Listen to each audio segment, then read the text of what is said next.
Microsoft Bing has just announced that they're adding ChatGPT straight into Microsoft Bing Search. As you can see, it's got a preview window. It says Ask Me Anything. It's got a few lines here. And down at the bottom, it's got a few different suggestions for what you can type. It doesn't work at the moment. It still only does normal search, but it gives you the option to join a waitlist if you go try it.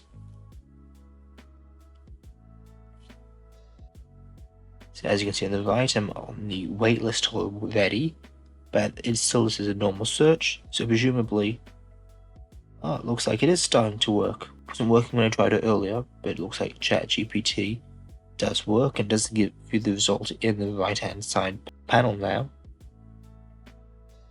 So let's try a different search. What is the best way to make a pizza? So what is the best way to make a pizza?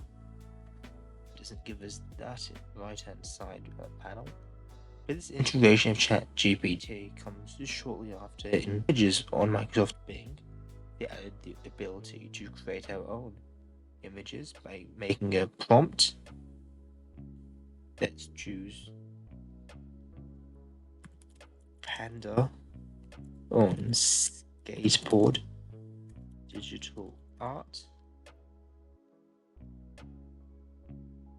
This was added a couple weeks ago now. You get 15 free a day, but fast, then after that they start taking longer and longer, or you can use some of your Microsoft Rewards points to speed it up again. But compared to Google, who would think could probably try to do this quicker, Microsoft has been quite quick. They quickly added DALL-E into Microsoft Bing's images to create in the image creator, which I believe this is based on DALL-E 2. And now they're adding ChatGPT to give custom responses to queries. You expect Google, who is a much larger search engine company, to have implemented that already. Looks like Microsoft has beaten them to it. If you like this video, like the video, comment down below your thoughts and ideas, future videos, and subscribe so you don't miss any videos like this in the future.